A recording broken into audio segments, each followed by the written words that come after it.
Welcome to the VO2 Lounge podcast, the podcast dedicated to understanding the science of athletic performance. In this episode, we'll be looking into a paper titled Cannabis and Athletic Performance, published in 2021, to gain an understanding of cannabis and its place in sport. This episode will differ slightly from my normal format where I review multiple papers.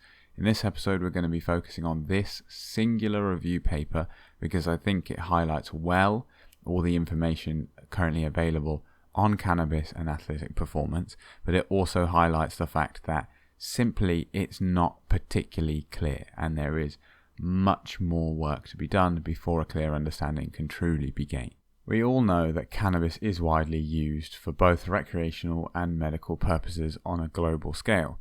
There appears to be accumulating interest in the use of cannabis and its constituent for athletic recovery and in some instances performance, so why not see what the literature has to say on this?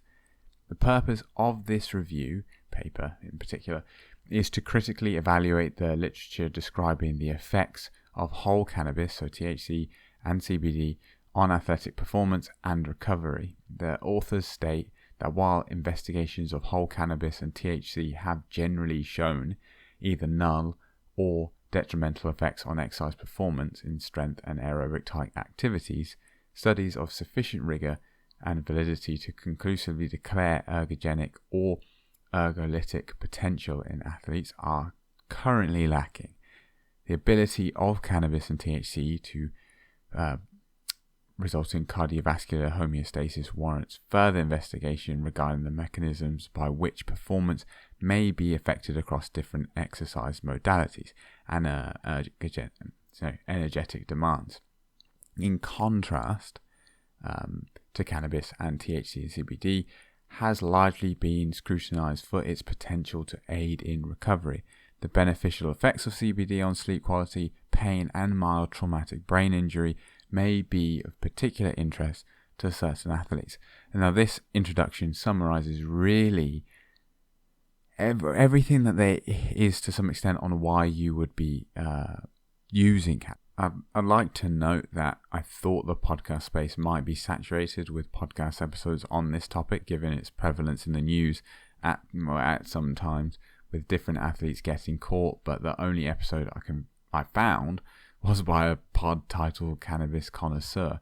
So I thought, why not go into PubMed, see what there was, found this paper, and now let's have a look to see what it has to say. There is a multifaceted relationship between cannabis use and athletic performance. Despite cannabis having a rich history of consumption, scientific exploration into its impacts on sport has been constrained by historical global prohibition and regulatory complexities. The substances continues to be illicit in many regions, further complicated by its inclusion on anti-doping prohibited lists. There has been, however, a noticeable shift in the global landscape as laws around cannabis use evolve, both for medical and recreational purposes. This changing legal environment has led to an increased prevalence of cannabis use on a global scale. Athletes, whether engaging in competitive or recreational sports, are reported to use cannabis, often with the hope of improving their performance. Now, I feel like to some extent, cannabis does have I don't know if diehard is the right word, but a devoted following in most instances, and I feel almost that someone sometimes referring to it as a method of improving their performance, it can also almost be a clouded judgment between their love for the drug effectively and whether it has a purpose in sport. Now, obviously we know in certain places, particularly the Americas like Canada, for example, there are places now where it's now no longer a classified substance, or at least it's no longer completely prohibited, and the methods of which you obtain it and the volumes obviously differ from state to state and area to area. But it is becoming a drug that is now more in line with, let's say, alcohol, in the sense that you still got a divide in what people think about it, but in places it is completely legal to use. Now, several factors influence an athlete's decision to use cannabis, including their sporting background, the nature of their sport, so an individual or team-based sport, the level of competition, and the demographic considerations. Notably, a recent meta-analysis involving a substantial number of athletes suggested that approximately 23% of athletes have used some form of cannabis within the past year of obviously the study taking place. This study represented over 46,000 athletes, just so you know how many people we're talking here. So not an insignificant number of people. They go on to provide a comprehensive chemical composition and physiological effects of cannabinoids found in the cannabis genus, focusing on THC and CBD, which everyone will be well aware of who's ever heard of cannabis, really. THC is known for its psychotropic effects and acts on endogenous cannabinoid receptors CB1 and CB2, while CBD lacks psychotropic effects and interacts with various receptors, potentially modulating the effect of THC. The selective breeding of cannabis strains has historically emphasized THC, leading to changes in cannabinoid ratios and increasing THC concentrations over time. Obviously, because for most users outside of sport, the effect is the high that you are after. That is what you're prioritizing. That is what you're determining as a good batch that you've purchased.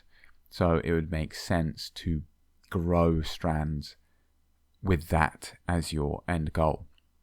Now, cannabis is commonly consumed through smoking or ingesting cannabinoid-containing food products, so edibles essentially, or smoking a joint or something, each with different onset times and peak effects.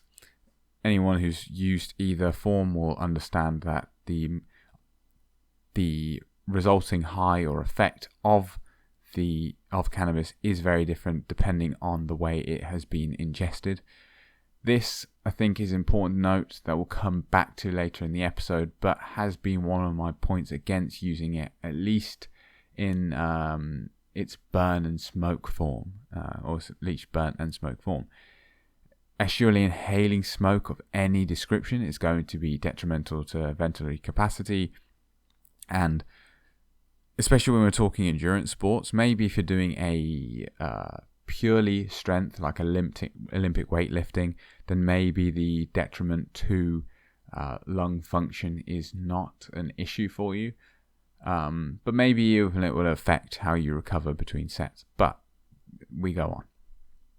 Now, the pharmacology of THC and CBD varies based on the contextual factors influencing bioavailability and elimination rates. Athletes specifically seeking the muscle relaxing effects often use cannabinoids including isolated CBD, with reported benefits such as improving sleep, exercise recovery, pain management, anxiety reduction, mood enhancement, and concussion recovery, which obviously in the current state of, for example, rugby union and the NFL and contact sports in general, with concussions being such a big thing at the moment, I am interested to see going forward whether more studies start coming out on these isolated CBD, possibly even just like gummies, for example, whether these become more widely used and widely spoken about and widely researched, especially because I suppose the stigma specifically with a CBD isolate is much lower than a piece of cannabis in general, like trying to get that over the funding line and giving rationale for the need for the research. Now, despite widespread use, there's no clear consensus on the effect of cannabis in affecting athletic performance and recovery. The World Anti-Doping Agency, or WADA, prohibits cannabis except CBD during in-competition phases due to perceived potential performance enhancements, health risks, and violation of the spirit of sport. While options on cannabis impact on sports performance differ, there's evidence suggesting potential cardiovascular, respiratory, and cognitive effects. The passage emphasizes the need for evidence based on decision making, noting the security of trials specifically examining cannabis, THC, and CBD effects on exercise performance and recovery outcomes.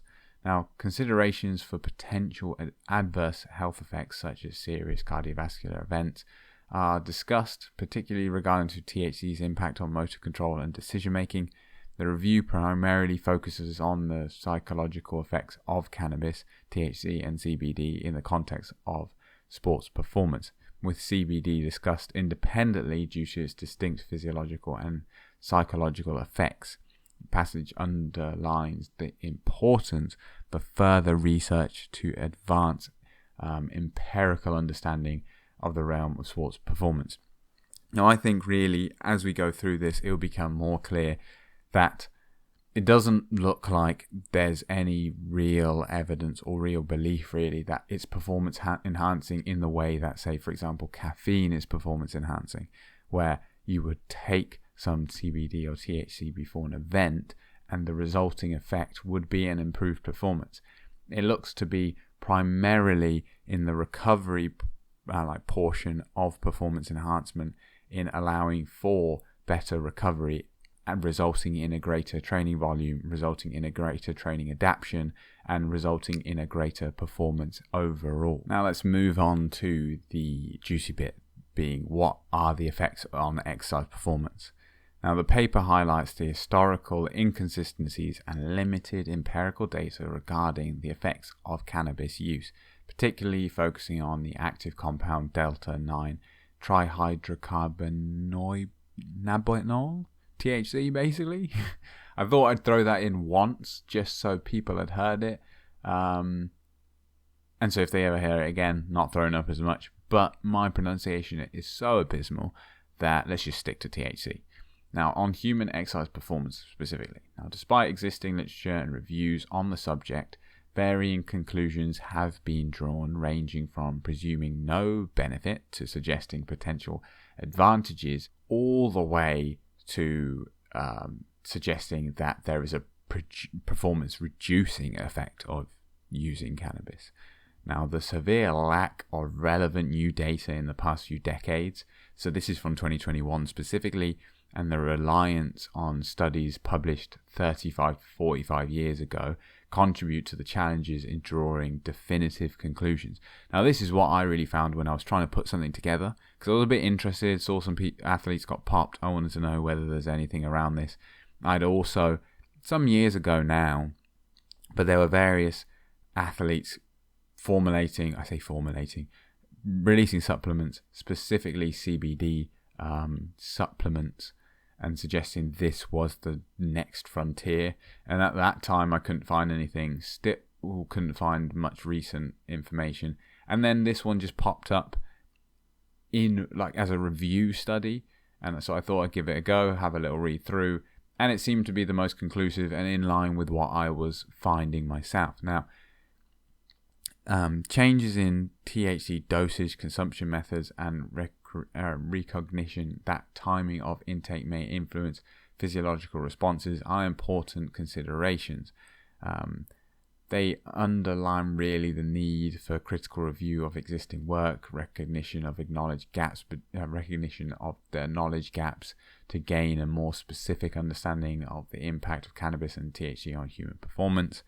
In comparing empirical data on cannabis and THC with that of other performance-related drugs and supplements, the evidence is notably sparse. The passage notes key factors that limit the meaningful extrapolation of findings to the current day, such as substantial increases in THC dosage over time, changes in consumption methods, and advancements in quantification of performance as physical work output. They identified 10 studies on the effects of cannabis on human performance, with 4 being cross-sectional studies comparing long-term cannabis use to non-users and 6 involving administration of cannabis or THC before exercise. It points out that half of these experimental studies involved individuals with identified coronary artery disease or chronic obstructive pulmonary disease, raising questions about the generalizability of their findings to the broader population. As it suggests, they split the data into effects on 3 categories of people: chronic cannabis users, diseased individuals, and healthy individuals. I imagine most people listening to this are in the healthy category, but we'll still run through their findings on all 3 because I think it's important just to get the holistic view. Now, when I actually came across this bit in the paper, it did make me chuckle a little bit because they refer to as chronic cannabis users, and people refer to cannabis as the chronic. So titling the season "Chronic Users" was a bit funny or amusing, but anyway. Now, the authors address the value of exploring whether individuals who habitually use cannabis exhibit differences in exercise performance compared to non-users. Cross-sectional investigations comparing cannabis users to non-users provides insight into potential persistent performance effects with long-term use. However, the passage acknowledges that the limitations of such research designs, emphasizing that while they eliminated logistical challenges associated with a longitudinal administration of dosed cannabis, they do not establish cause and effect relationships and are susceptible to potential bias, of course. Now, reviewing existing data comparing cannabis users to non-users, the passage notes that no reported differences are observed in various existing related measures, including aerobic fitness or VO2 max, blood pressure, muscular strength and endurance, work capacity, and perceived exertion. Even in physically active cannabis users, no difference are found in anaerobic power or markers of stress and inflammation. It is highlighted that the participants in these studies were typically asked to abstain from cannabis consumption for hours to days prior to testing to mitigate transient physiological effects. But this may not represent a normal functioning state of heavy users and could be confounded by potential interactions with withdrawal effects. Because we know really, if someone's a chronic cannabis user, I mean, you could be using 3 times, 4 times, maybe even quite literally chronically throughout the day. They also raise the concern about potential bias in cross-sectional studies, such as self-selection to participate. Despite these considerations, the conclusion drawn is that there are presently little evidence to suggest that chronic cannabis use performed in isolation from training or competition significantly affects physical performance measures in recreationally active participants. So we'll move on to diseased individuals. Now, the disease section I thought was an excellent passage, and to me, they highlighted very well how studies can find results that are not always representative or relevant even.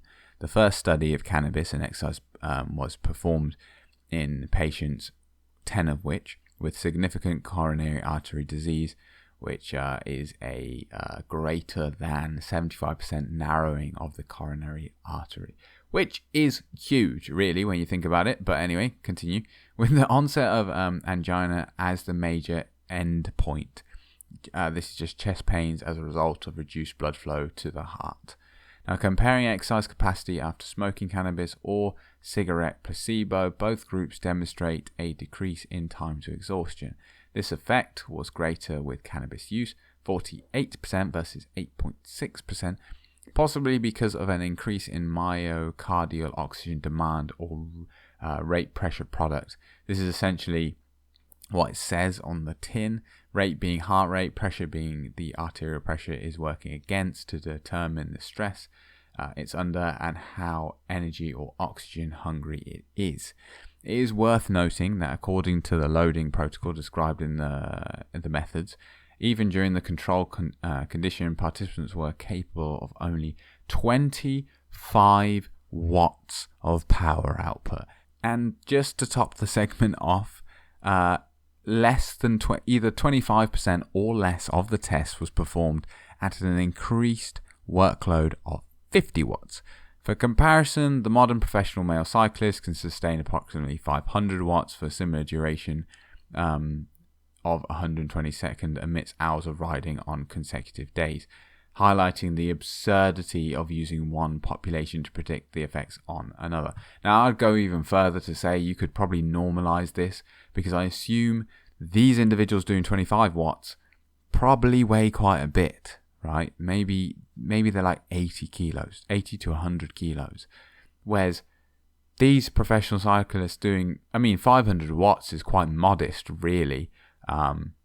If they're doing 500 watts for 120 seconds during the tour, which is 2 minutes, as in the 120 seconds, Then you're talking like a 60-kilo rider. These people are doing like 400 watts, 370 watts for an hour, really, up major climbs at the end of, for those who are not in that world. Like, as in me, myself, someone who is not anywhere near elite, just probably above average for the most part. I myself, in and amongst a 2-hour bike ride, which was a race in itself, where I averaged 240 watts for the 2 hours, I produced on 6 separate occasions 500 watts for about 100 seconds to remain in the group. So there you go. Now, at the time, I was probably 85 kilos, but it's still the watts per kilo. If you work it out, I'm not going to do it right now because it would require me to think. But this is how absurd this test is. You are looking to see effectively what the performance enhancing effects, and for someone to be seeking performance enhancing effects, they're probably fairly elite already. Like, whether I use the word elite probably too early, but they're more than just someone going out, doing a run here or there, doing a ride here or there, lifting weights here or there. They are someone who clearly is hitting some kind of resistance to their performance improvements and are looking for ways to surpass that resistance, which means you've already spent some time training. Now, this work was confirmed by the same group using similar disease patients and an equally low exercise stimulus and THC dosage of less than 15 milligrams the following year. It's worth highlighting that these two studies commonly represent more than 50% of the performance evidence cited in existing reviews to suggest an ergolytic effect of cannabis on performance. More recently, to explore the effects of breathlessness and exercise capacity, patients with the same coronary artery disease patients consumed whole cannabis, vaporized, not smoked, 6.4 milligrams of THC prior to cardiopulmonary exercise testing. Now, cannabis was reported to have no impact on any cardiorespiratory responses nor exercise time, and it's worth noting that exercise lasted less than 5 minutes. Importantly, this group of patients had advanced coronary artery disease and fitness that was approximately 10% of what would be expected for a healthy, non-athletic control group. Now, by the way, COPD is again the chronic obstructive pulmonary disease, and simply is a group of lung conditions that cause breathing difficulties. Now, how we can sort of move on to healthy individuals, because that's who we all are.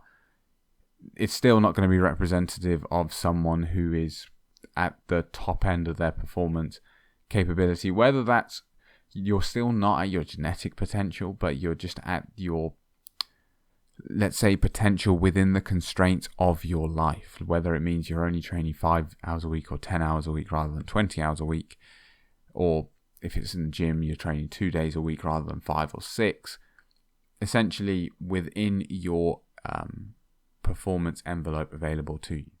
This part of the paper looks at 3 key studies that have investigated the effects of cannabis, specifically THC, on exercise performance in healthy participants. Now, the first study involved 20 participants who smoked a moderate dose of THC, being 18.2 milligrams. While no effect was observed on hand grip strength, submaximal work capacity on a cycloergometer decreased. However, the decrease in work capacity was inseparable from an increase in submaximal heart rate, so they just weren't separable. The study used the PWC 170 test, a submaximal test leading to the passage to caution against interpreting the results as evidence on an ergolytic effect. The effects of cannabis consumption are not necessarily indicative of reduced performance. Specifically this effect on heart rate when are not necessarily indicative of reduced performance. Now, another study involved individuals habituated to cannabis use performing submaximal exercise at 40 to 50% of VO2 max, so kind of that zone 2 area, while a sustained cardiac response was reported, no true measures of maximal exercise performance were recorded. The extrapolation of submaximal effects to exercise performance competitive situation is deemed problematic, and the authors themselves concluded that the significance of their observations are not established. The final study examined healthy participants exercising to maximal capacity after consuming cannabis, 1.7% THC. At maximal exercise, no differences were found in heart rate, ventilation, oxygen consumption, or volume of exhaled carbon dioxide. However, cannabis exposure decreased time to exhaustion, though the particular significance of this finding is questioned, as the difference represented an average of a single 1 minute stage, or about 16 watts. The methodological ambiguity and debatable practical validity of the findings indicate a need for further research in this area. Essentially, where we are left at this point is that there are no real high quality studies performed on even moderately trained individuals to know what the effects of cannabis use in athletes through various mediums is. I suppose what we would be interesting to know if individuals who are able to hold at least 3 watts per kilo for 30 minutes, what the use of cannabis does to their performance, including different mediums such as smoking to use of herbal vaporizers, edibles, and any other concentrated oral options. Whether you could do that in use and then also see what the recovery effects are. Because at this point, that's all the kind of hope there is for this. These studies suggesting any direct performance enhancing effects aren't there. They're just simply not there. Moving on, we reach the point of interest and really what I think elite athletes will be using this for. Because the question is, why are they using it? This is more recovery side of things, such as dealing with sleep and inflammation and dealing with any anxiety. Now, cannabis, a substance widely utilized globally for both recreational and medication purposes, maintains an illicit status in numerous countries, particularly within the context of sport. Now, as I said before, WADA currently prohibits the use of cannabis in competition, although noteworthy exception was made in 2018 for CBD and a major psychocannabinoid found in cannabis. Now, CBD, distinguished by its non-psychotropic properties, essentially meaning that it's not affecting your cognitive state, was granted exemption from WADA prohibited list, making it an appealing option for athletes seeking potential benefits without the associated high. However, it's crucial to note that synthetic analogues of CBD might still possess psychotropic effects.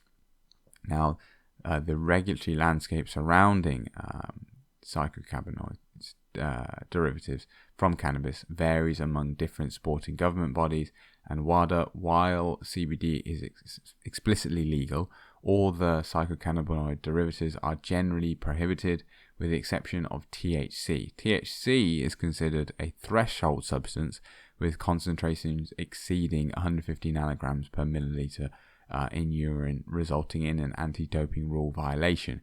For context, caffeine has been on this list in the past around the 2000, literally the year 2000, for a concentration of 12 micrograms per milliliter for urine. However, this has now been lifted and is now instead a recommendation. They still somewhat monitor it and recommend it's below there, and I think again it's probably a health reason, because the performance enhancing effects of caffeine come in at 3 to 5 grams per kilogram, so you don't necessarily need to be anywhere near that kind of concentration in the urine. So if someone's getting caught for it, it's not a worry that they're getting this huge performance boost. It's likely a concern with the possible health side effects of using such a high dose. Using a low dose, no, but using such a high dose, possibly yes.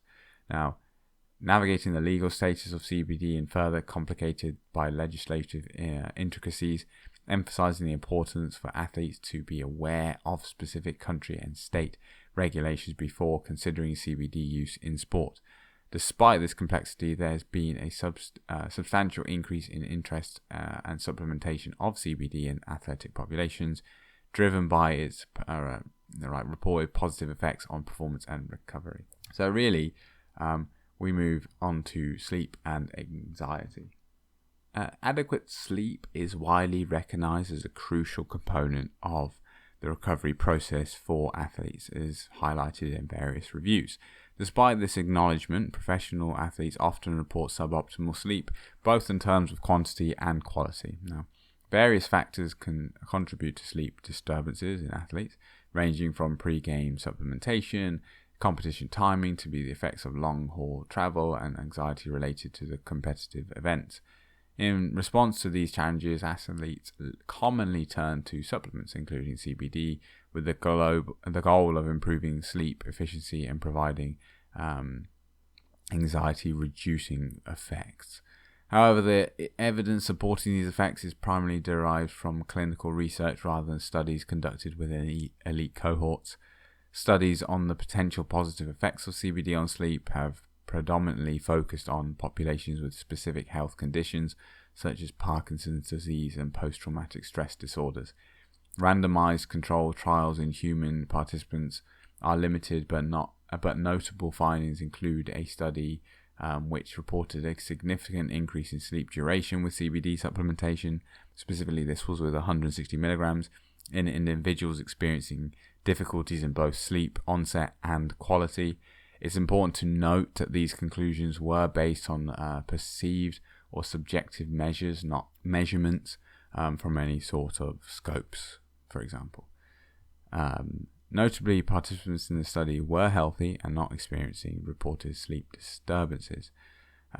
While CBD holds promise for improving sleep quantity and quality, well-designed randomized control studies specifically focused on athletic population are crucial to determine the precise situations and if in which CBD may enhance sleep and consequently recovery.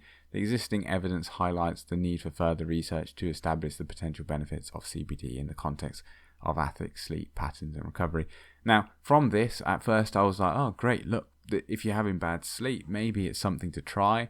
But because it's such sort of a new thing on the market, at least, I suppose maybe it's been around long enough now.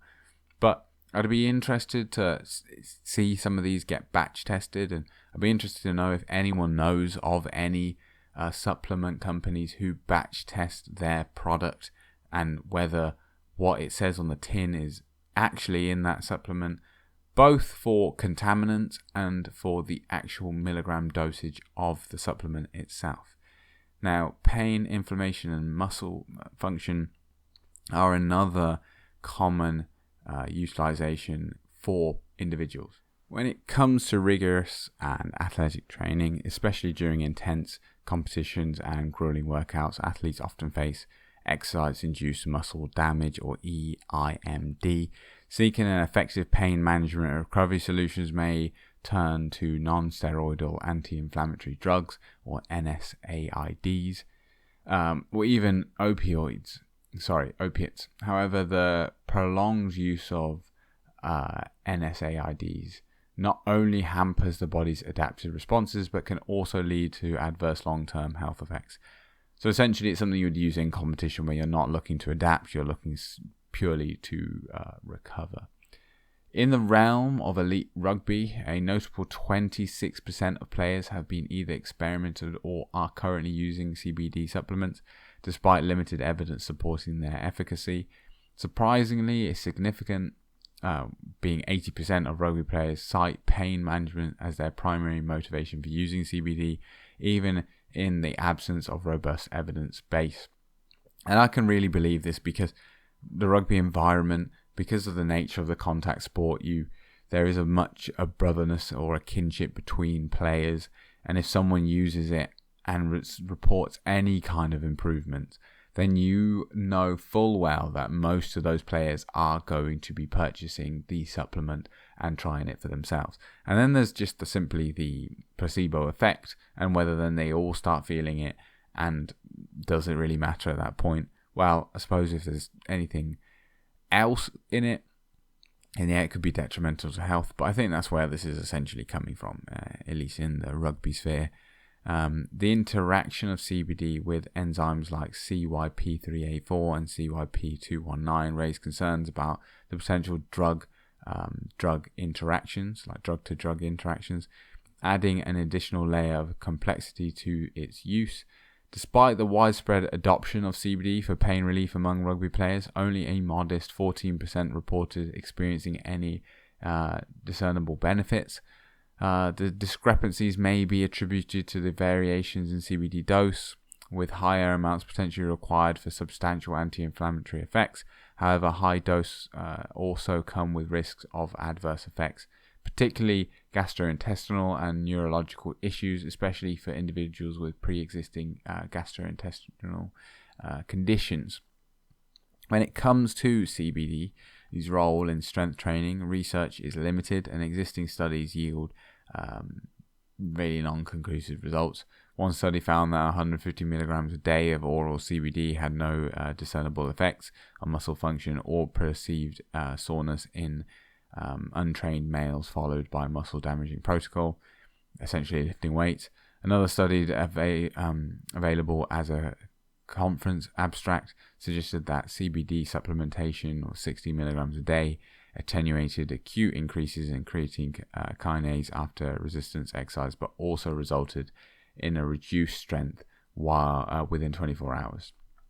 So in conclusion, really, the current understanding of CBD's impact on muscle recovery is in its early stages, demanding further research to understand optimal dosages, just the effects in general, and the pursuit of comprehensive understanding of CBD's potential benefits. The context of athletes' recovery necessitates a more nuanced and thorough investigation, to be honest. So even there's not really enough. But the final bit to me was, can it protect your... And by this, we're talking about, can it improve or protect against concussions? Now, concussion is a type of mild traumatic brain injury, or MTBI. It can occur from rapid deceleration of rotational forces applied to the brain. This concern is particularly relevant in collision and combat sports like rugby, American football, boxing, and mixed martial arts. Acute side effects of concussion include headaches, cognitive impairment, sleep disruption, and behavioral changes. Long-term effects may lead to behavioral changes such as aggression, anxiety, and depression. Now, despite the exact mechanisms being unconfirmed, CBD has been suggested to provide a protective benefit for athletes at risk of MTBIs in sport. Proposed mechanisms include CBD's anti-inflammatory properties, modulation of anandamide uptake and enzymatic hydrolysis, and a decrease in adenosine reuptake. Now, currently, only one study in the mice has explored the effects of CBD on MTBI. The study concluded that chronic CBD administration reduced dysfunctions related to anxious, aggressive, and depressive behaviors following these traumatic brain injuries. Now, given the serious consequences of these concussions and the potential neuroprotective benefits of CBD, it is crucial to conduct further investigations in humans. Understanding the mechanisms by which CBD may offer neuroprotection for athletes at risk of MTBIs is essential for developing effective strategies in mitigating the impact of these injuries on their health. So to wrap this up, cannabis and individual cannabinoids can impact human physiology, but applying these effects to improve the health, performance, and recovery of athletes remains incomplete due to knowledge gaps and low quality evidence. Cannabis and the THC are prohibited by WADA in competition, and while their effects are at rest are known, athlete-specific research is needed to understand the short and long-term effects on exercise. The dose response, the consumption methods, timing, and cannabinoid concentrations require investigation for informed decision making on prohibition. CBD's relevance to athletes lies in recovery during training and competition, showing promise for pain and recovery improvement. Although evidence is limited, athletes must navigate local regulations and potential contamination issues to avoid doping violations when using CBD. Essentially, my take on it is the evidence isn't there enough to, with any supplement comes the risk of getting caught for a banned substance that's within the supplement through no fault of your own. There's some complexities about where you live. There's some complexities around when you're allowed to use the substance. So for me personally, it's not something I'm going to add into my supplement routine to improve performance at all, really. So I think that's what. But what's your take on this? Do you think this is steer you away from using it, given enough reason to attempt it?